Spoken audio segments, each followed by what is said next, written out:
L'étude d'aujourd'hui a pour titre « Les offrandes ». Exode chapitre 25, les versets 1 à 8.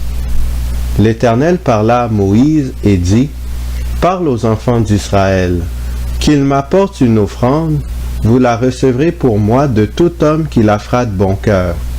Voici ce que vous recevrez d'eux en offrande, de l'or, de l'argent et de l'airain, des étoffes teintes en bleu, en pourpre, en cramoisi, du fin lin et du poil de chèvre, des peaux de bélier teintes en rouge et des peaux de dauphin, du bois d'acacia, de l'huile pour le chandelier, des aromates pour l'huile d'onction et pour le parfum odoriférant, des pierres d'onyx et d'autres pierres pour la garniture de l'éphod et du pectoral.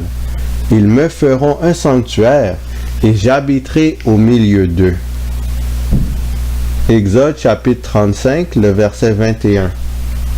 Ceux qui furent entraînés par le cœur et animés de bonne volonté vinrent et apportèrent une offrande à l'Éternel, pour l'œuvre de la tente d'assignation, pour tout son service et pour les vêtements sacrés. Exode chapitre 35, le verset 29. Tous les enfants d'Israël, hommes et femmes, dont le cœur était disposé à contribuer pour l'œuvre que l'Éternel avait ordonnée par Moïse, apportèrent des offrandes volontaires à l'Éternel. 1 Chroniques chapitre 29, les versets 1 et 2. Le roi David dit à toute l'assemblée, « Mon fils Salomon, le seul que Dieu ait choisi, est jeune et d'un âge faible, et l'ouvrage est considérable, car ce palais n'est pas pour un homme, mais il est pour l'Éternel Dieu. J'ai mis toutes mes forces à préparer pour la maison de mon Dieu de l'or pour ce qui doit être d'or, de l'argent pour ce qui doit être d'argent, de l'airain pour ce qui doit être d'airain, du fer pour ce qui doit être de fer, et du bois pour ce qui doit être de bois, des pierres d'onyx et des pierres à enchâsser, des pierres brillantes et de diverses couleurs, toutes sortes de pierres précieuses, et du marbre blanc en quantité. 1 Chroniques 29, les versets 3 à 5.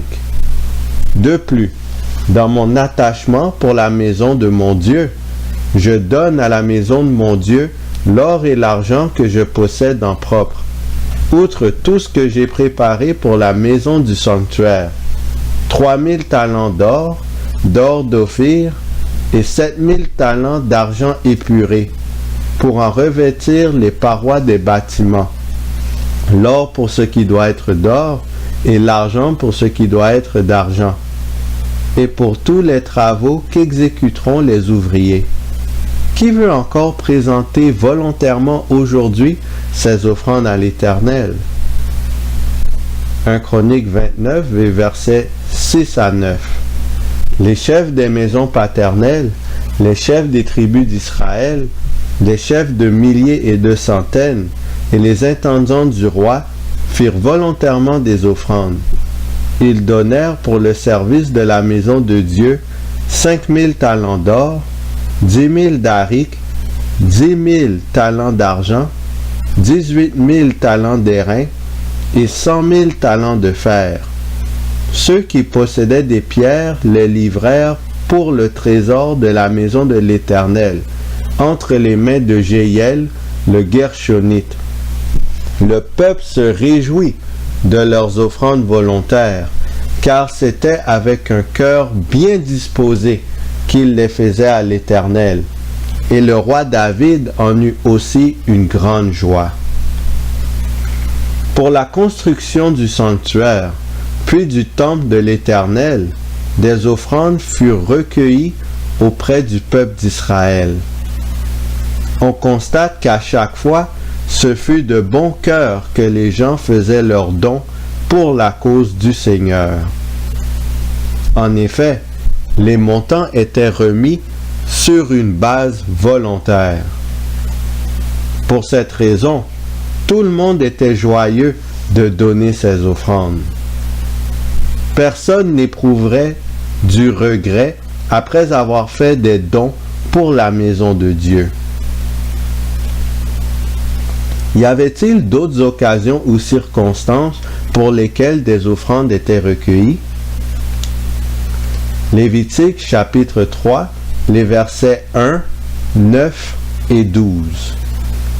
Lorsque quelqu'un offrira à l'Éternel un sacrifice d'action de grâce, s'il offre du gros bétail, mâle ou femelle, il l'offrira sans défaut devant l'Éternel.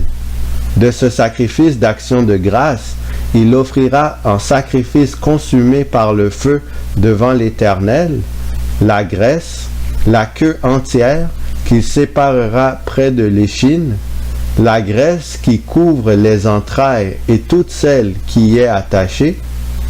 Si son offrande est une chèvre, il la présentera devant l'Éternel.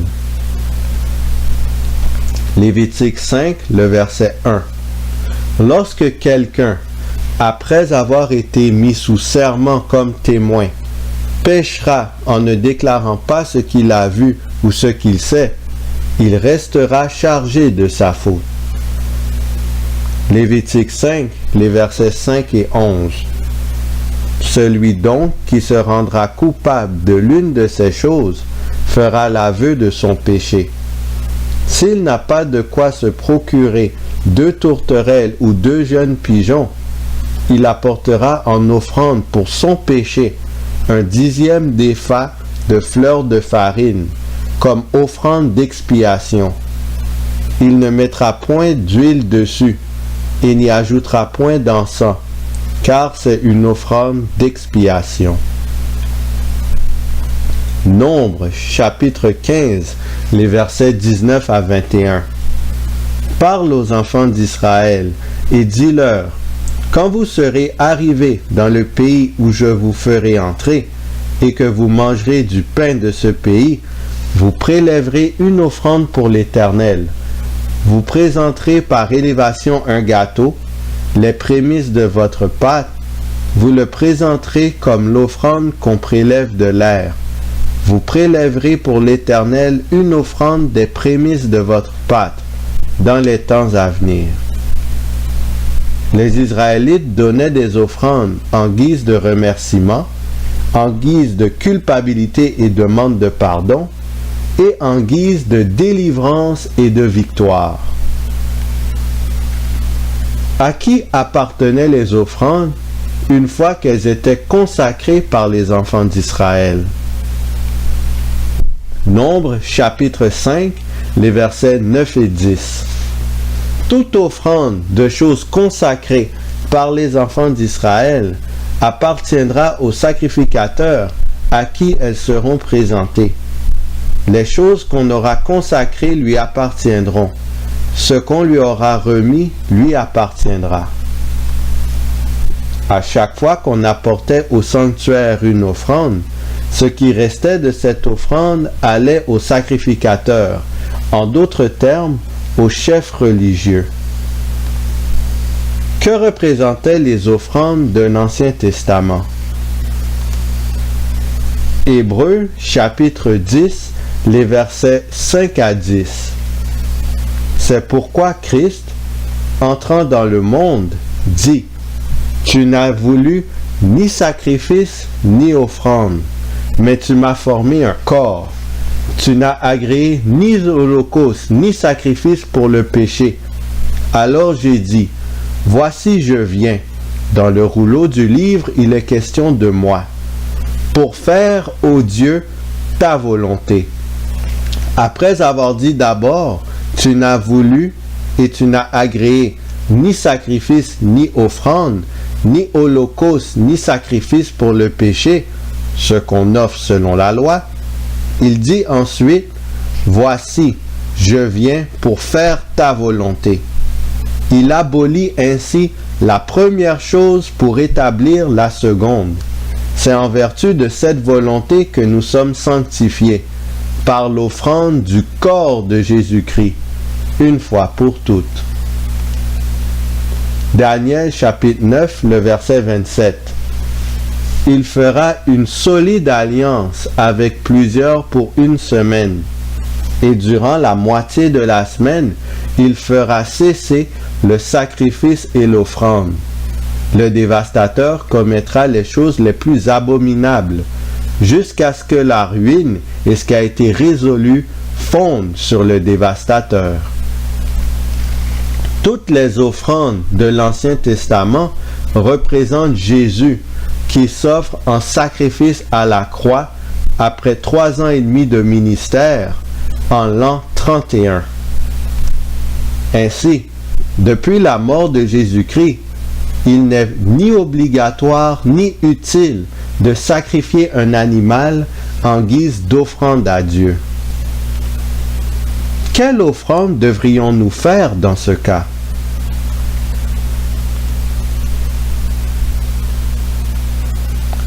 Hébreux chapitre 13, le verset 16.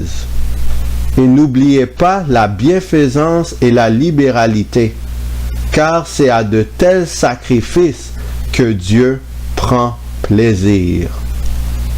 Les offrandes auxquelles le Seigneur prend plaisir sont les actes de bienfaisance ainsi que des actes de libéralité. Le terme libéralité provient du grec koinonia, qui signifie contribution volontaire et assistance. Le mot libéralité désigne ce qui est commun à plusieurs personnes. Regardons un exemple où le mot koinonia est employé dans un passage biblique. Romains chapitre 15, les versets 25 à 27. Présentement, je vais à Jérusalem pour le service des saints, car la Macédoine et l'Achaïe ont bien voulu s'imposer une contribution en faveur des pauvres parmi les saints de Jérusalem. Elles l'ont bien voulu et elles le leur devaient, car si les païens ont eu part à leurs avantages spirituels, ils doivent aussi les assister dans les choses temporelles. Ici, le mot koinonia est employé pour désigner une contribution monétaire que les croyants de Macédoine ont remis aux croyants de Jérusalem par l'intermédiaire de Paul. Analysons maintenant leur attitude. 2 Corinthiens chapitre 8, le verset 1. Nous vous faisons connaître, frères, la grâce de Dieu qui s'est manifestée dans les églises de la Macédoine. Au lieu de beaucoup de tribulations qui les ont éprouvées, leur joie débordante et leur pauvreté profonde ont produit avec abondance de riches libéralités de leur part. Ils ont, je l'atteste, donné volontairement selon leurs moyens, et même au-delà de leurs moyens, nous demandant avec de grandes instances la grâce de prendre part à l'assistance destinée aux saints. Et non seulement ils ont contribué comme nous l'espérions, mais ils se sont d'abord donnés eux-mêmes au Seigneur, puis à nous, par la volonté de Dieu. L'attitude des chrétiens de la Macédoine était exemplaire. Ils se sont d'abord sincèrement donnés au Seigneur, puis à Paul et ses associés. Pour cette raison, ils ont pu éprouver une joie débordante au milieu de leur tribulation et de leur grande pauvreté, sans doute causée par des guerres qui étaient survenues dans la région. Ils ont eux-mêmes insisté auprès de Paul de contribuer financièrement aux besoins des chrétiens de Jérusalem. Finalement, ils ont donné au-delà de leurs moyens sans hésitation. Ainsi, Paul pouvait citer les Macédoniens comme modèle de conduite à d'autres églises, notamment celle de Corinthe. Les membres de cette dernière église semblaient en meilleures conditions financières que celles de la Macédoine. Pourtant, elle était moins généreuse et avait besoin d'être exhorté par Paul plus d'une fois pour contribuer aux besoins des églises moins fortunées. Est-ce que Paul s'attendait à ce que les Corinthiens donnent aussi au-delà de leurs moyens financiers, à l'instar des Macédoniens? 1 Corinthiens chapitre 16, les versets 1 à 3. Pour ce qui concerne la collecte en faveur des saints, agissez, vous aussi, comme je l'ai ordonné aux églises de la Galatie, que chacun de vous, le premier jour de la semaine, mette à part chez lui ce qu'il pourra selon sa prospérité, afin qu'on n'attende pas mon arrivée pour recueillir les dons. Et quand je serai venu, j'enverrai avec des lettres pour porter vos libéralités à Jérusalem les personnes que vous aurez approuvées. 2 Corinthiens chapitre 8, les versets 6 à 9. Nous avons donc engagé Tite à achever chez vous cette œuvre de bienfaisance, comme il l'avait commencé. De même que vous excellez en toutes choses, en foi, en parole, en connaissance, en zèle à tous égards, et dans votre amour pour nous, faites en sorte d'exceller aussi dans cette œuvre de bienfaisance. Je ne dis pas cela pour donner un ordre, mais pour éprouver par le zèle des autres la sincérité de votre charité. Car vous connaissez la grâce de notre Seigneur Jésus-Christ, qui pour vous s'est fait pauvre, de riche qu'il était, afin que par sa pauvreté, vous fussiez enrichis. 2 Corinthiens chapitre 8, les versets 10 à 13. C'est un avis que je donne là-dessus, car cela vous convient, à vous qui non seulement avez commencé à agir, mais qui en avez eu la volonté dès l'année dernière. Achevez donc maintenant d'agir, afin que l'accomplissement selon vos moyens réponde à l'empressement que vous avez mis à vouloir. La bonne volonté, quand elle existe, est agréable en raison de ce qu'elle peut avoir à sa disposition, et non de ce qu'elle n'a pas. Car il s'agit non de vous exposer à la détresse pour soulager les autres, mais de suivre une règle d'égalité. Dans la circonstance présente, votre superflu pourvoira à leurs besoins. 2 Corinthiens 8, les versets 14 et 15. Afin que leur superflu pourvoie pareillement au vôtre, en sorte qu'il y ait égalité, selon qu'il est écrit. Celui qui avait ramassé beaucoup n'avait rien de trop, et celui qui avait ramassé peu n'en manquait pas. Quoique Paul se sert des Macédoniens comme exemple pour tester la sincérité de la générosité des Corinthiens, il ne s'attend pas à ce que ces derniers donnent un montant au-dessus de leurs moyens. Au lieu de cela, il les encourage à donner de leur surplus de fonds pour aider les chrétiens qui manquent de fonds. Paul maintient donc l'idée que chaque croyant devrait donner selon sa prospérité. De plus, suivant le principe que l'offrande est volontaire, il ne donne pas un ordre formel aux Corinthiens de contribuer. Ainsi, dans la mesure où chacun devrait contribuer selon ses moyens, ce n'est pas le montant total qui est le plus important, mais plutôt la sincérité du donateur ainsi que le pourcentage remis par rapport aux fonds à sa disposition. Cela étant dit, est-ce qu'il y a un pourcentage minimum qu'un croyant devrait donner comme offrande? Luc chapitre 12, les versets 47 à 49. Le serviteur qui, ayant connu la volonté de son maître, n'a rien préparé et n'a pas agi selon sa volonté, sera battu d'un grand nombre de coups. Mais celui qui, ne l'ayant pas connu, a fait des choses dignes de châtiment, sera battu de peu de coups. On demandera beaucoup à qui l'on a beaucoup donné, et on exigera davantage de celui à qui l'on a beaucoup confié.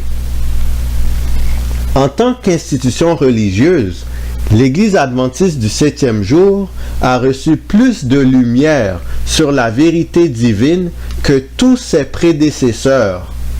De ce fait, Dieu s'attend à plus de générosité et de libéralité de sa part. Patriarches et prophètes, chapitre 50.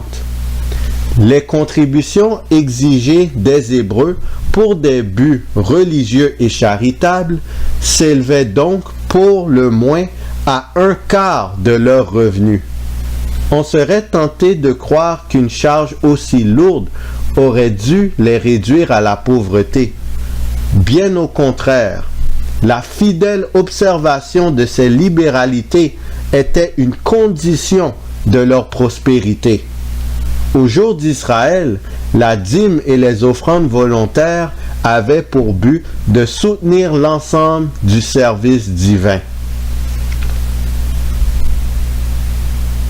Les Hébreux, dîmes, offrandes et œuvres charitables combinées, donnaient 1/4 de leurs revenus, donc 25%.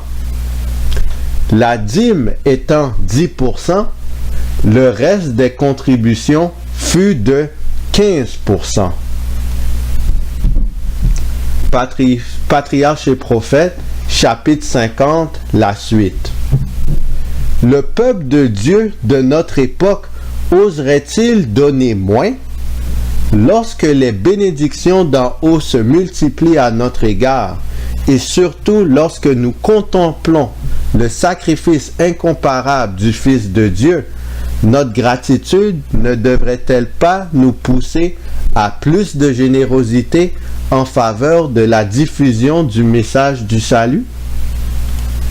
Encore une fois, la contribution générale des adventistes du 7e jour en termes de pourcentage doit surpasser celle des Hébreux. En effet, Dieu nous a confié plus de vérité que l'ancien Israël. Spécifiquement, Dieu nous a donné la compréhension complète du message du sanctuaire. Cela inclut spécialement l'explication de la prophétie des 2300 soirées matin. Le Seigneur nous a aussi donné la mission de proclamer le message des 3 anges, qui ne fut jamais prêché auparavant. Il a promis que le peuple de Dieu, dans les derniers jours, reflèterait parfaitement le caractère de Jésus-Christ avant son retour. Nous sommes appelés à être ce peuple. Pour toutes ces raisons, notre appel est supérieur à celui de l'ancien Israël. Vu que notre appel est supérieur, les attentes de Dieu à notre égard sont aussi supérieures. Nos contributions totales doivent surpasser celles des Hébreux. Pour commencer, le montant remis de l'offrande et des œuvres charitables doit être plus élevé que la dîme, car ce montant devrait être au minimum 15%.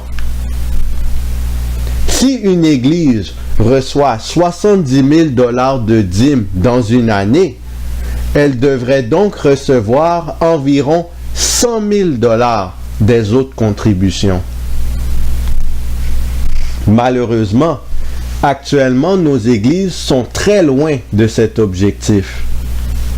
Le montant des dîmes est nettement supérieur au montant des offrandes. Vu que l'on voit l'offrande comme étant sur une base volontaire, ce qui arrive, c'est qu'on se permet de donner un montant dérisoire. Cela rend plus difficile le progrès de l'Évangile à tous les niveaux. En effet, l'œuvre adventiste est très peu développée dans la province du Québec, comparativement à d'autres dénominations chrétiennes et à d'autres religions. D'autre part, en agissant ainsi, on pervertit la grâce que Jésus nous a accordée à un si grand prix. Nous montrons du mépris envers l'offrande du corps de Christ. On attire sur nous-mêmes la malédiction au lieu de la bénédiction. Au lieu d'être à la tête, nous sommes à la queue. Telle est la condition de l'Église de Laodicée. Elle ne sait pas qu'elle est pauvre, malheureuse, misérable, aveugle et nue. Nous avons besoin d'obtenir gratuitement l'or éprouvé par le feu, qui désigne la foi, les vêtements blancs qui désignent la justice de Jésus-Christ, et le collier qui représente le Saint-Esprit. Nous avons besoin d'être de nouvelles créatures. Actes, chapitre 4, les versets 32 à 35. La multitude de ceux qui avaient cru n'était qu'un cœur et qu'une âme. Nul ne disait que ses biens lui appartinssent en propre, mais tout était commun entre eux. Les apôtres rendaient avec beaucoup de force témoignage de la résurrection du Seigneur Jésus, et une grande grâce reposait sur eux tous, car il n'y avait parmi eux aucun indigent. Tous ceux qui possédaient des champs ou des maisons les vendaient, apportaient le prix de ce qu'ils avaient vendu et le déposaient aux pieds des apôtres, et l'on faisait des distributions à chacun selon qu'il en avait besoin. Au début de l'Église primitive, lorsque les croyants avaient reçu le Saint-Esprit, ils furent poussés à donner tous les biens et propriétés, à savoir 100% de leur possession, pour faire progresser la cause de Dieu. Les apôtres, de leur côté, effectuaient une gestion impeccable des ressources financières que le peuple les confiait. Grâce à cela, il n'y avait absolument aucun pauvre au sein des chrétiens au départ. Lorsque nous aurons le Saint-Esprit en abondance, nous serons prêts à faire un pareil sacrifice. Matthieu chapitre 24, les versets 11 à 14. Plusieurs faux prophètes s'élèveront et ils séduiront beaucoup de gens. Et, parce que l'iniquité se sera accrue, la charité du plus grand nombre se refroidira, mais celui qui persévérera jusqu'à la fin sera sauvé. Cette bonne nouvelle du royaume sera prêchée dans le monde entier, pour servir de témoignage à toutes les nations. Alors viendra la fin. Jésus déclare que la charité, qui inclut la générosité de la multitude, va se refroidir. La raison de ce refroidissement est que le péché, comme l'égoïsme, aura contaminé beaucoup d'individus. Par contre, la personne qui aura et maintiendra un niveau de charité, donc de générosité, selon les normes du Seigneur, sera sauvée. Sans doute, cette personne aura eu à cœur de proclamer le message des 3 anges et de mettre toutes ses ressources à la disposition de la cause du Seigneur. Elle aura manifesté un empressement similaire, même supérieur, à celui des Macédoniens et des membres de l'Église primitive. Nous devons aspirer à cultiver un réel esprit de sacrifice, car nos vies ont été rachetées à un bien plus grand prix. Sur ce, qui allons-nous choisir? Choisirons-nous l'agneau de Dieu qui ôte le péché du monde? Est-ce qu'on va manifester un réel esprit de sacrifice? Ou est-ce qu'on va choisir Satan, le serpent ancien?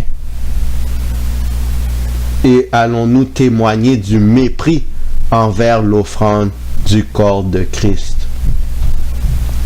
Dieu a volontairement sacrifié son Fils pour que nous ayons la chance de faire ce choix. Ne méprisons pas la croix du Seigneur, mais soyons reconnaissants et à travers nos offrandes, montrons réellement que nous voulons suivre l'agneau partout où il va. Que le Seigneur vous garde.